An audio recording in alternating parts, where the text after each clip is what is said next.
نستعينه ونستغفره ونؤمن به ونتوكل عليه ونعوذ بالله من شرور أنفسنا ومن سيئات أعمالنا من يهده الله فلا مضل له ومن يضلل فلا هادي له ونشهد أن لا إله إلا الله وحده لا شريك له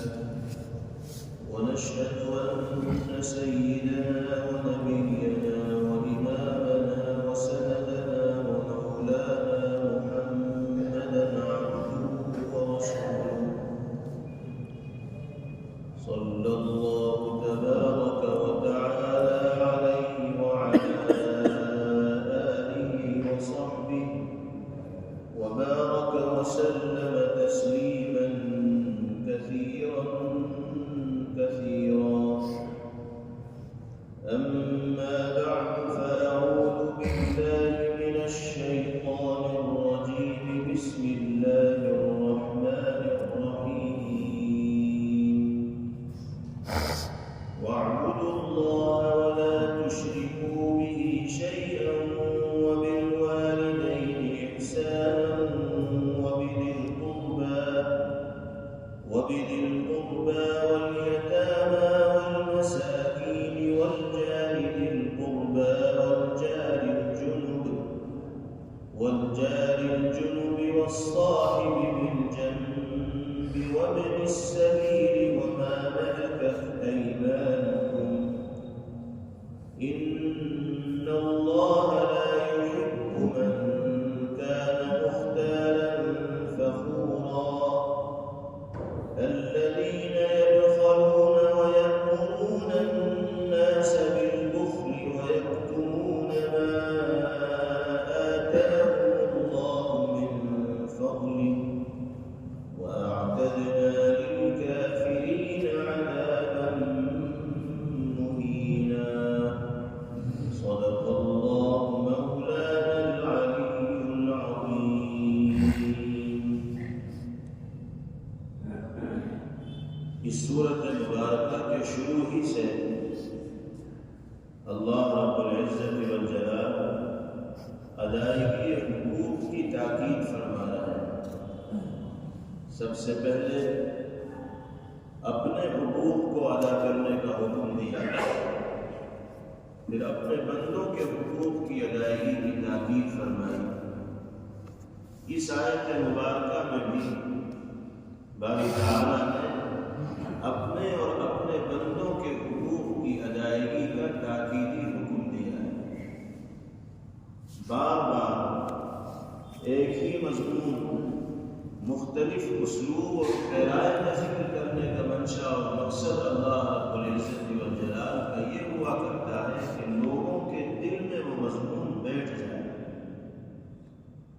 جب ایک بات بار بار کہی جاتی ہے تو وہ نفس و قلب میں جگہ پکڑ لیتی ہے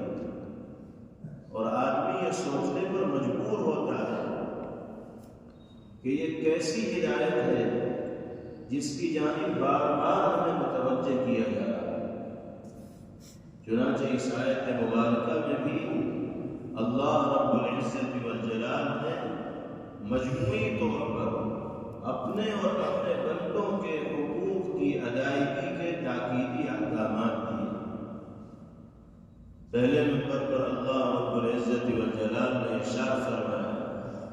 وَاعْبُدُوا اللَّهَ وَلَا تُشْرِكُوا بِهِ شَيْئًا، اللہ ہی کی عبادت کرو جو تمہارا رب ہے، خالق ہے، مالک ہے، پالنہار ہے، اور اس کی ذات و صفات میں، اس کی خدائی الوہیت میں، اس کی سلطنت و بادشاہت میں کسی کو ساتھی اور شریک قرار نہ دو. یہ بنیادی عمل ہے. جب تک عقیدہ توحید کے اعتبار سے پختگی انسان کے نفس و دماغ اور قلب و دل کے اندر نہیں ہوگی اور اللہ کو ایک مان کر اسی کی پرستش کرنے والا اور عبادت کرنے والا انسان نہیں بنے گا، اس وقت تک اس کا کوئی عمل اللہ کی بارگاہ میں قبولیت کا مقام و شرف حاصل نہیں کر سکتا۔ تمام کی تمام نیکیوں کے مقبول ہونے کے لیے ضروری ہے کہ توحید کا عقیدہ ہمارے قلب و دماغ کے اندر پیوست ہو، ہم خدا کی خدائی کو تسلیم کرنے والے، اس کی بندگی کا مظاہرہ اس دنیا کے اندر کرنے والے اور اس کی اطاعت و فرمانبرداری کو اپنے لیے لازمی اور ضروری جاننے والے۔ اسی وجہ سے اللہ رب العزت والجلال بار بار یہ حکم دیتے ہیں کہ میری ہی عبادت و پرستش کرو اور میری خدائی میں، میری ذات و صفات میں، میری سلطنت میں، میری بادشاہت میں کسی کو ساتھی اور شریک قرار دینے والے بن۔ اللہ تعالی ہر جرم معاف کر دیتے ہیں، لیکن شرک ایک ایسا جرم ہے کہ جس سے توبہ کیے بغیر انسان اگر دنیا سے جائے گا تو اللہ نے واضح لفظوں میں اعلان فرمایا ہے کہ پھر اس کے لیے معافی کا کوئی خانہ نہیں۔ ان اللہ لا یغفر ان یشرک به ویغفر ما دون ذلك لمن یشاء ومن یشرک باللہ فقد ضل ضلالا بعیدا۔ اللہ تعالی ایسے شخص کو معاف نہیں فرمائیں گے جو اس کی خدائی میں، ذات و صفات میں، سلطنت و بادشاہت میں کسی کو ساتھی اور شریک بنا دے۔ اللہ کے یہاں شرک کے لیے معافی کا کوئی خانہ نہیں، اس کے علاوہ اللہ جس کو چاہے معاف فرما، اور جو اللہ کے ساتھ کسی کو شریک قرار دے گا وہ بہت دور کی گمراہی کے اندر جائے گا۔ اللہ تعالی ہم سب کو کامل طور پر اپنی عبدیت و بندگی کے ساتھ زندگی گزارنے کی توفیق عطا فرمائے اور ہر طرح کے شرکیہ اور کفریہ اعمال سے باری تعالی ہماری حفاظت فرمائے۔ دوسرا حکم اللہ رب العزت والجلال والدین کے ساتھ اس کے سلوک کا شاندار اور بہترین کردار کرنے کا ہے، اور یہ بھی اللہ رب العزت والجلال کا طریقہ رہا ہے قرآن پاک میں کہ جہاں آپ نے بندوں کو اپنے حقوق کی ادائیگی کا حکم دیا تو فوراً والدین کے حقوق کی ادائیگی کا حکم دیا، اس لیے کہ اللہ کے بعد انسانوں میں اگر کوئی ذات انسان کے لیے سب سے زیادہ مشفق و محسن ہو سکتی ہے تو وہ ماں باپ کی ذات ہے، جن کے ذریعے سے اللہ تعالی انسان کو عدم سے وجود میں لاتے ہیں، اور انسان کی تربیت و پرورش باری تعالی ماں باپ کے ذریعے کرواتے ہیں۔ ایک رب تو اللہ رب العزت والجلال ہے، ان کو رب حقیقی کہا جاتا ہے، اور ماں باپ بھی رب ہے حقیقت کے اعتبار سے، اگرچہ رب نہ ہو لیکن مجازی اعتبار سے ماں باپ بھی رب ہے، اس لیے کہ اللہ پرورش کے مراحل ماں باپ کے ذریعے ہی طے کرواتے ہیں۔ 9 مہینے تک ماں کس طرح حمل کو اپنے پیٹ میں لیے رہتی ہے، کتنی تکلیفوں کو سہتی ہے، کتنی مشقتوں کو برداشت کرتی ہے، کن کن مراحل سے گزرنے کے بعد ولادت کا عمل وجود میں آتا ہے، انسان دنیا کے اندر آنکھیں کھولتا ہے، اور پھر ابتدائی برسوں میں انسان اس درجہ محتاج ہوتا ہے کہ وہ اپنی مرضی سے ہل نہیں سکتا، کروٹ نہیں لے سکتا، نہ اس سے بولنا آتا ہے، نہ وہ کچھ کہہ سکتا ہے، نہ اپنی بات کسی کو سمجھا سکتا ہے، نہ بھوک کے احساس کا اظہار کر سکتا ہے۔ ہر اعتبار سے انسان ماں باپ کے اوپر منحصر ہوتا ہے، ڈپینڈ ہوتا ہے۔ اللہ تعالیٰ ہی کی قدرت سے ماں باپ کو یہ صلاحیت عطا کی جاتی ہے کہ وہ بچوں کے لیے تربیت کے مراحل طے کرتے ہیں، اور ماں باپ کے آغوش میں رہتے ہوئے بچہ پروان چڑھتا ہے۔ اللہ ماں کے دل میں، باپ کے دل میں بچوں کی ایسی ایسی محبت ڈال دیتے ہیں کہ کتنی راتوں کی نیندیں ماں اپنے لخت جگر کے لیے قربان کر دیتی ہے، اور کبھی اس کی زبان پر احسان جتلانے والے کلمات نہیں آتے کہ میں نے اپنے بچے کے لیے 20 50 اور سینکڑوں راتیں قربان کی۔ یہ ممتا ہوتی ہے، اولاد کے ساتھ تعلق ہوتا ہے، محبت ہوتی ہے، جس کے نتیجے میں قربانی دی جاتی ہے۔ بغیر تعلق و محبت کے کوئی قربانی نہیں ہوتی، اور یہ محبت پیدا کرنے والی ذات اللہ رب العزت والجلال کی ہے۔ تو اللہ تو رب حقیقی ہے، وہ تو معبود و مسجود ہے ہی، خالق و مالک وہی ہے، رازق و شافی وہی ہے، لیکن مجازی طور پر ماں باپ بھی انسان کے لیے رب کا درجہ اور حیثیت رکھنے والے ہیں۔ اس لیے اللہ جہاں رب حقیقی کے حقوق کو ادا کرنے کا حکم دیتے ہیں، وہی رب مجازی کے حقوق کو ادا کرنے کا بھی حکم دیتے ہیں، اور اپنے حقوق کی ادائیگی کا حکم دینے کے فوراً بعد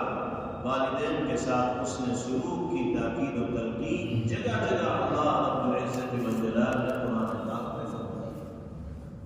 اس لیے ہر انسان کو اور خاص طور پر ہر ایمان والے کو اپنے والدین کی خدمت اپنے لیے سعادت تصور کرنی چاہیے، ان کے دلوں کو جیتنے کی فکر اور کوشش کرنی چاہیے۔ حسن سلوک کا مطلب یہ ہے کہ کوئی کام ایسا نہ کیا جائے جس سے ماں باپ کے دل کو ٹھیس پہنچے اور ان کی پیشانی پر بل پڑے اور ان کو ناگواری ہو۔ ہر کام ایسا کیا جائے کہ جس سے ماں باپ کے دل کو تسکین ہو، ان کے دل کو راحت کا احساس ہو، وہ خوشی اور مسرت محسوس کرنے والے ہوں۔ اگر اولاد ماں باپ کے احساسات و جذبات کی رعایت کرتے ہوئے زندگی گزارے گی تو اللہ دنیا میں بھی اس کو عزتوں سے نوازیں گے، اور آخرت میں بھی سرفرازی اور سرخروئی اس کا مقدر بنے۔ اللہ تعالیٰ نے قرآن کریم میں جگہ جگہ والدین کے ساتھ حسن سلوک کا حکم دیا، اور ایک آیت مبارکہ والدین کے حقوق کی ادائیگی کے سلسلے میں اتنی جامع اللہ رب العزت والجلال نے نازل فرمائی ہے کہ اگر قرآن مقدس میں والدین کے حقوق کے حوالے سے صرف وہی ایک آیت نازل ہوتی تو کافی و شافی ہو جاتا، مزید گفتگو کرنے کی ضرورت ہی باقی نہیں رہ جاتی اس آیت مبارکہ میں۔ ہر ایمان والے کو اس آیت کا مضمون اپنے ذہن میں مستحضر رکھنا چاہیے اور دل کی تختی پر نقش کرنا چاہیے۔ آپ نے پہلے بھی سنا، اللہ تعالیٰ ارشاد فرماتے ہیں وَقَضَىٰ رَبُّكَ أَلَّا تَعْبُدُوا إِلَّا إِيَّاهُ وَبِالْوَالِدَيْنِ إِحْسَانًا۔ آپ کے پروردگار کا یہ فیصلہ ہے اور اللہ کا یہ حکم ہے کہ اسی کی عبادت کرو اور والدین کے ساتھ حسن سلوک کرو۔ إِمَّا يَبْلُغَنَّ عِندَكَ الْكِبَرَ أَحَدُهُمَا أَوْ كِلَاهُمَا فَلَا تَقُل لَّهُمَا أُفٍّ وَلَا تَنْهَرْهُمَا وَقُل لَّهُمَا قَوْلًا كَرِيمًا۔ دبتی ہوئی رکھ پر اللہ نے انگلی رکھی اور فرمایا ہے کہ ماں باپ میں سے کوئی ایک اگر بڑھاپے کی عمر کو پہنچ جائے تو کبھی اپنی زبان پر ماں باپ کو مخاطب کرتے ہوئے کلمہ اف بھی مت لانا، کبھی ان کو جھڑکنا مت۔ بڑھاپے میں بعض دفعہ مزاج میں چڑچڑاپن پیدا ہو جاتا ہے اور بعد انسان کو غصہ آنے لگتا ہے، موڈ صحیح نہیں رہتا۔ ممکن ہے ماں باپ میں سے کوئی ایک بڑھاپے کی اس عمر کو تمہاری زندگی میں پہنچے، بعد پر ان کو غصہ آنے لگے، تو اللہ فرماتے ہیں کہ اس نازک موقع پر بھی تمہیں اپنے اوپر قابو رکھنا ہے۔ بے وجہ بھی اگر ماں باپ تم پر غصہ ہو رہے ہیں تو اف کا کلمہ کبھی تمہاری زبان سے نہ نکلنا چاہیے، جھڑکنے والا لہجہ تمہاری زبان سے نہ ادا ہونا چاہیے، بلکہ ہم وقت ان کے لیے تواضع اور مسکنت کے بازوؤں کو بچھائے رکھیں، ان کی باتوں کو توجہ کے ساتھ سننا، ان کی ڈانٹ کو اور تنبیہ کو گوارا اور برداشت کرنا۔ ماں باپ اگر تنبیہ نہیں کریں گے، وہ اگر نہیں ڈانٹیں گے، وہ اگر غصہ نہیں ہوں گے، تو پھر کون ڈانٹے گا اور تنبیہ کرے؟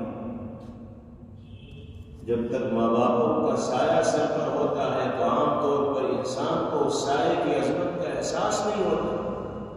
اور جب اس عظیم ترین سائے سے انسان محروم ہو جاتا ہے اور پھر کوئی ڈانٹنے والا اس کی زندگی میں نہیں آتا، تب اسے باپ یاد آتا ہے اور ماں یاد آتی ہے جو موقع پر موقع اس کی تنبیہ کیا کرتے تھے اور ڈانٹا کرتے تھے۔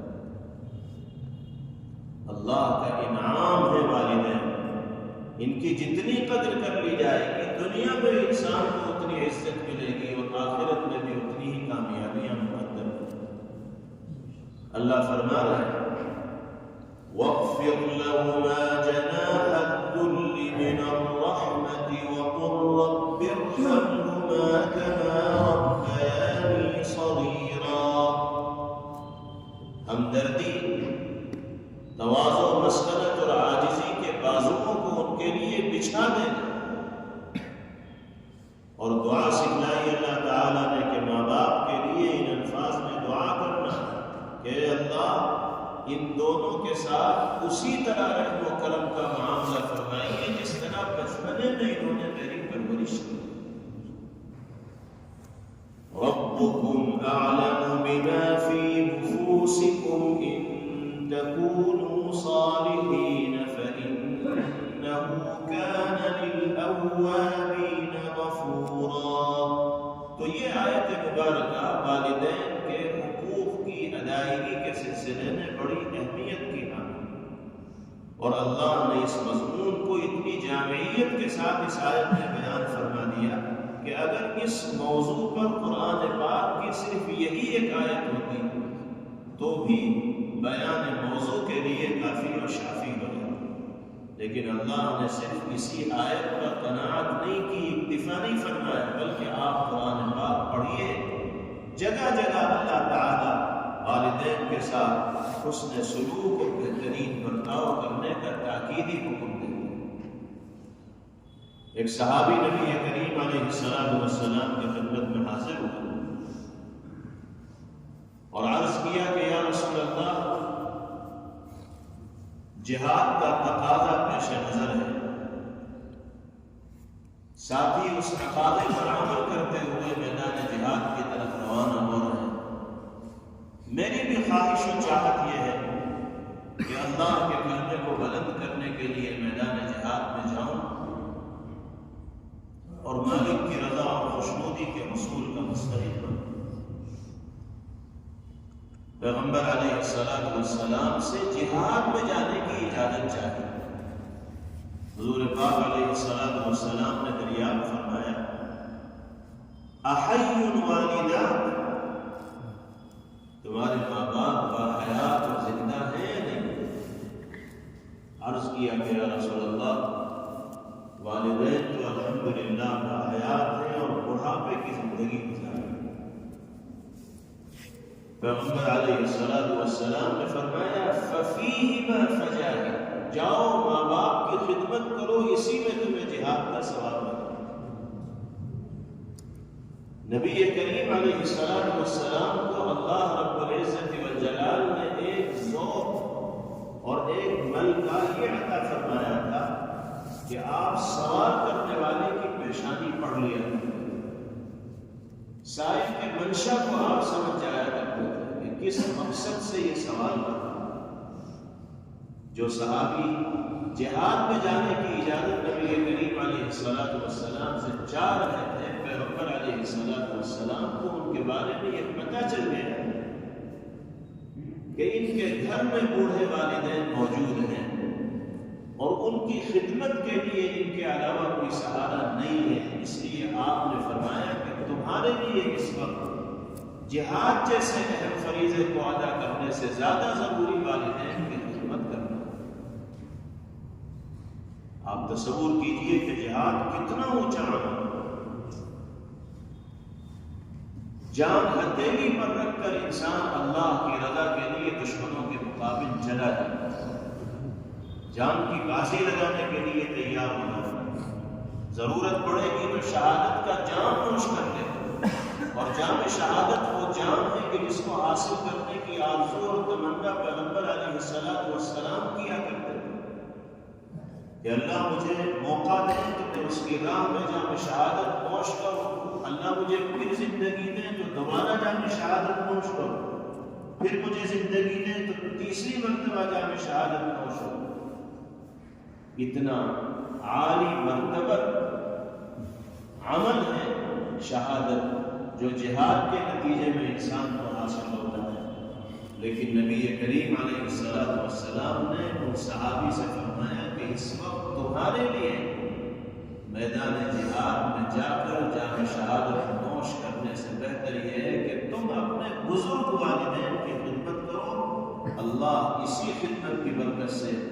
تمہیں جہاد کے میدان میں متحرک و سرگرم ہونے کا ثواب عطا فرمائے۔ اس سے اندازہ لگایا جا سکتا ہے کہ والدین کے حقوق کو کس درجہ ادا کرنے کا حکم اللہ اور اس کے رسول صلی اللہ علیہ وسلم نے دیا ہے۔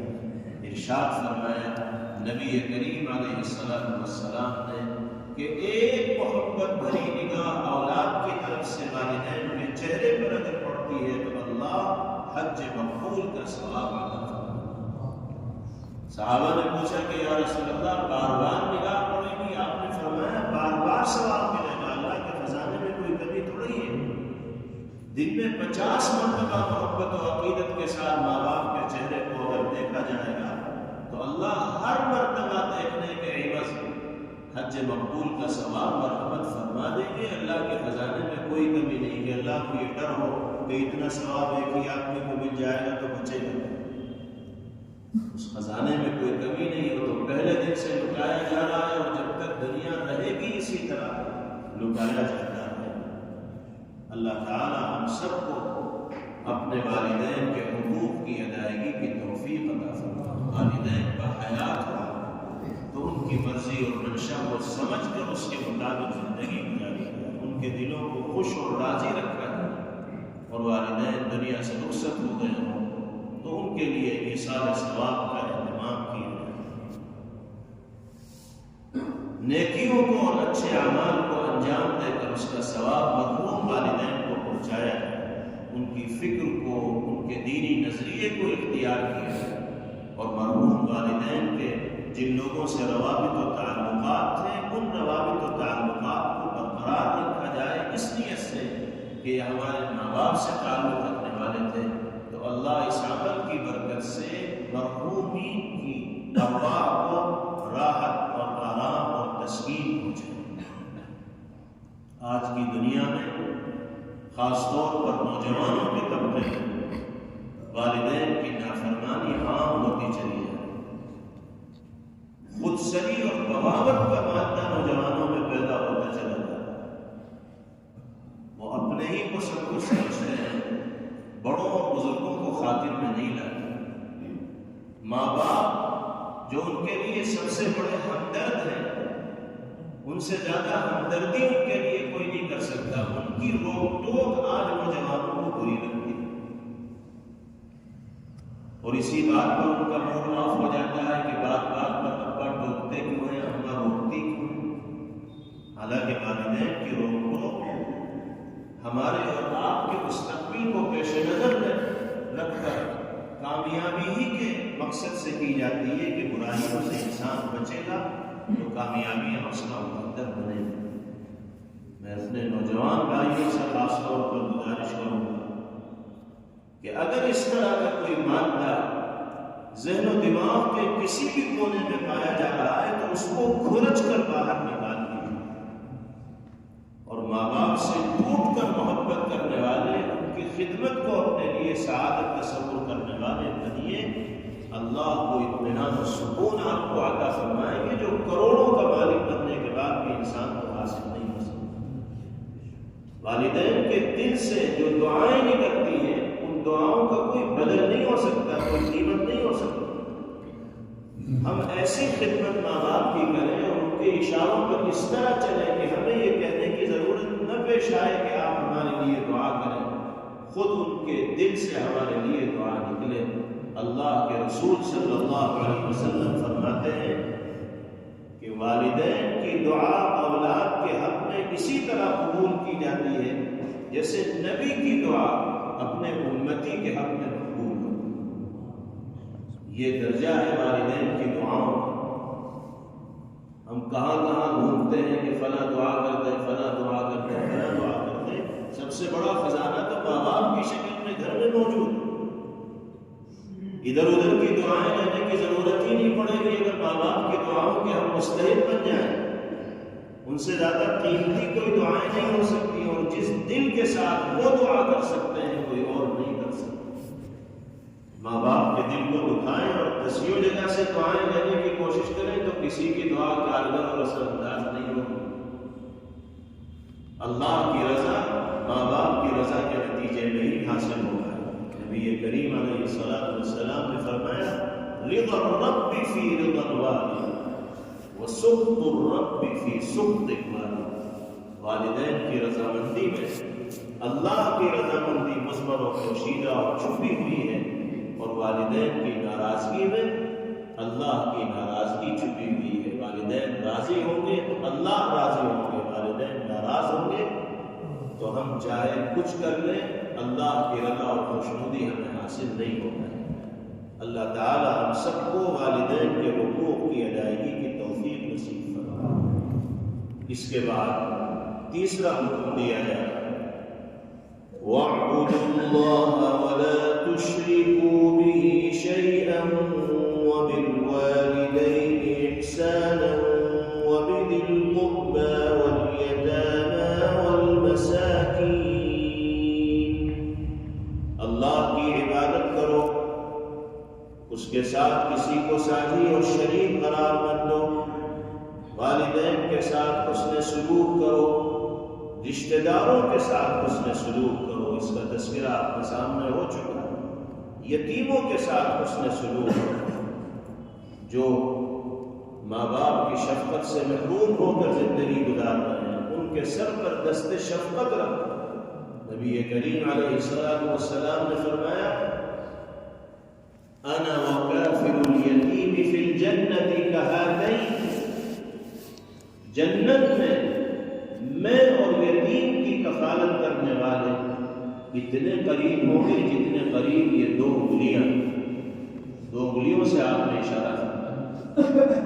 دنیا میں جو یتیموں کی حفاظت کرے گا، ان کی ضرورت پوری کرنے کی فکر کرے گا، اللہ اس کو جنت میں میرا اتنا قرب عطا فرمائے۔ اسی طرح فرمایا کہ جو سماج میں مساکین ہیں، ضرورت مند ہیں، غربا ہیں، فقراء ہیں، تنگ دست ہیں، محتاج ہیں، ان کا تعاون کیا جائے، ان کی مدد کی جائے، ان کے ساتھ حسن سلوک اور بہترین برتاؤ کی جائے۔ وَالْجَارِ ذِي الْقُرْبَى وَالْجَارِ الْجُنُبِ وَالصَّاحِبِ بِالْجَنبِ وَابْنِ السَّبِيلِ وَمَا مَلَكَتْ أَيْمَانُكُمْ۔ اور فرمایا کہ رشتہ دار پڑوسی کے ساتھ حسن سلوک کرو، اور پہلو میں رہنے والے پڑوسی کے ساتھ بھی حسن سلوک کرو۔ پڑوسیوں کے ساتھ مطلقاً حسن سلوک کا حکم دیا ہے، لیکن ایک پڑوسی وہ ہے جو پڑوسی بھی ہے اور رشتہ دار بھی ہے،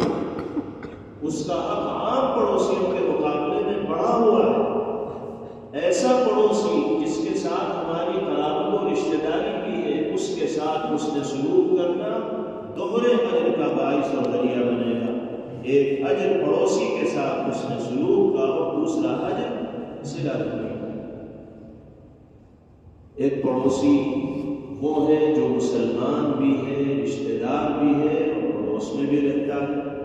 ایسے پڑوسی کا حق ادا کیا جائے گا تو 13 اجر ملے گا، 3 گنا اجر ملے گا۔ مسلمان ہونے کی وجہ سے ایک اجر، رشتہ دار ہونے کی وجہ سے دوسرا اجر، اور پڑوسی ہونے کی وجہ سے تیسرا اجر۔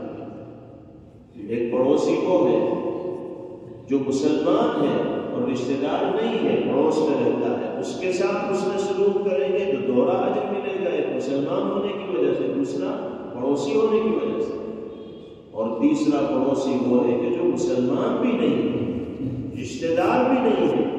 لیکن ہمارے پڑوس میں رہتا ہے۔ قرآن کہہ رہا ہے اس کے ساتھ بھی حسن سلوک کرو، اس لیے کہ پڑوسیوں کے حقوق کی ادائیگی تمہارے ذمہ لازم ہے۔ نبی کریم علیہ السلام نے فرمایا کہ جبرائیل علیہ السلام پڑوسیوں کے حقوق کی ادائیگی کی اتنی تاکید میرے پاس بار بار لے کر آئے کہ مجھے یہ خیال ہونے لگا کہ کہیں اگلا حکم یہ نہ آ جائے کہ پڑوسی کو وراثت میں حصے دار بھی بنایا جائے۔ ظننت انہ سیورث، اس سے اندازہ ہوتا ہے کہ کتنی تاکید کے ساتھ اللہ نے نبی کریم علیہ السلام کے ذریعے لوگوں کو پڑوسیوں کے ساتھ حسن سلوک کی تلقین فرمائی۔ اسی طرح فرمایا والصاحب بالجنب، حسن سلوک تمہیں کرنا ہے اپنے ہم نشینوں کے ساتھ، اپنے ساتھیوں کے ساتھ، پہلو میں بیٹھے ہوئے بھائی کے ساتھ، چاہے وہ کسی بھی مذہب سے تعلق رکھنے والا ہو،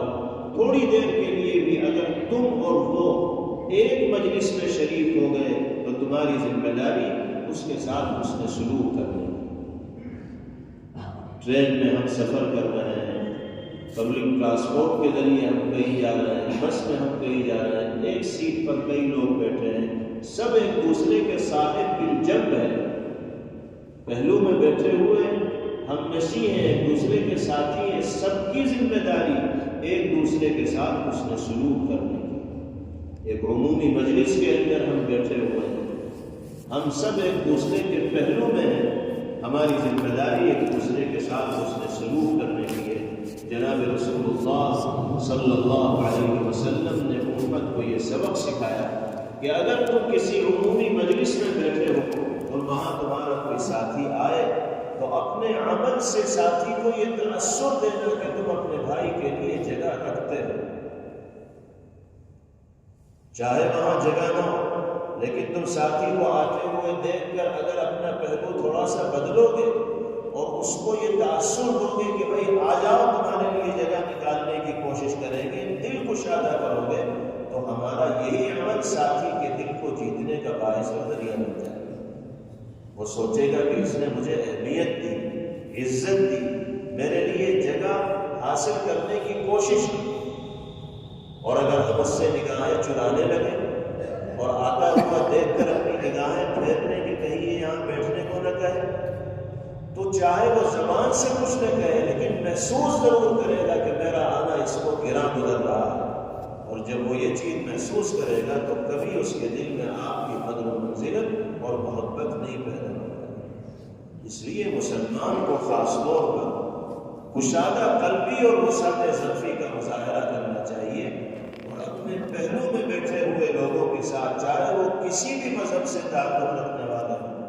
قرآن کریم کی ہدایت کے مطابق حسن سلوک کرنا چاہیے۔ اور اخیر میں فرمایا وَمَا مَلَكَتْ أَيْمَانُكُمْ، جو تمہارے ماتحت رہنے والے لوگ ہیں، تمہارے غلام ہیں، تمہارے خادم ہیں، تمہارے ملازم ہیں، ان کے ساتھ بھی حسن سلوک کرو۔ آج اللہ نے تمہیں ذمہ دار بنا دیا اور لوگوں کو تمہارے ماتحت کام کرنے کا موقع دیا، یہ اللہ کی تقسیم ہے۔ اللہ چاہتے تو تم ماتحت ہوتے، اور جو ماتحت ہیں وہ ذمہ دار ہوتے۔ اگر آج اللہ نے تمہیں ذمہ دار بنا دیا تو اس کا مطلب یہ نہیں ہے کہ تم اپنے آپ کو ان کے مقابلے میں برتر سمجھنے لگو، ان کی حیثیت کو کم گرداننے لگو، ان کی عزت نفس سے کھلواڑ کرنے لگو۔ جتنی عزت نفس تمہاری ہے اتنی عزت نفس تمہارے ماتحت کام کرنے والے بھائی کی، اس کے ساتھ نرمی کا برتاؤ اور حسن سلوک ہونا چاہیے۔ جناب رسول اللہ صلی اللہ علیہ وسلم نے اس کی مثالیں دنیا کے سامنے پیش کی۔ ان اللہ لا يحب من كان مختالا فخورا، اللہ تعالیٰ پسند نہیں فرماتے اس شخص کو جو مغرور ہوتا ہے اور شیخی بگاڑنے والا ہوتا ہے۔ یہ سارے کام ماں باپ کی نافرمانی تلفی ہو، مسکینوں کی ضرورت نہ پوری کرنا ہو، پڑوسیوں کو ستانا ہو، ساتھیوں کو تکلیف پہنچانی، یہ سارے کام اگر انسان کر رہا ہے تو غرور و تکبر کی بنا پر کرتا ہے، اپنے آپ کو 30 بار خاں سمجھ رہا ہے، کسی کو خاطر ملاتا ہی نہیں اپنے سامنے۔ یہ جو خناس دماغ میں کبر کے نام سے بیٹھا ہوا ہے، اسی وجہ سے یہ ساری بری حرکتیں ہو رہی ہیں۔ اللہ نے فرمایا کہ اگر اس خناس کو دماغ سے نہیں نکالو گے تو ہمارے محبوب بندوں کی لسٹ میں تمہارا نام نہیں آئے، پھر بھٹکتے پھرو گے دنیا میں بھی اور آخرت میں۔ اللہ نے اعلان فرما دیا، ان اللہ لا يحب من كان مختالا فخورا، اللہ ایسے لوگوں کو پسند نہیں فرماتے جو مغرور ہوتے ہیں اور شیخی بگاڑنے والے ہوتے ہیں، فخور کرتے ہیں۔ نبی کریم علیہ السلام نے فرمایا، جس شخص کے دماغ میں رائی کے دانے کے برابر بھی کبر ہوگا، لا يدخل الجنہ، وہ جنت میں داخل نہیں ہو سکتا۔ غرور و کبر و بڑائی اسے جنت میں داخلے سے محروم کر دے۔ اللہ تعالی ہم سب کو متواضعانہ شان کے ساتھ زندگی گزارنے کی توفیق نصیب فرمائے۔ وآخر دعوانا Thanks for watching. Don't forget to like, comment, share and subscribe to Al Wahid channel.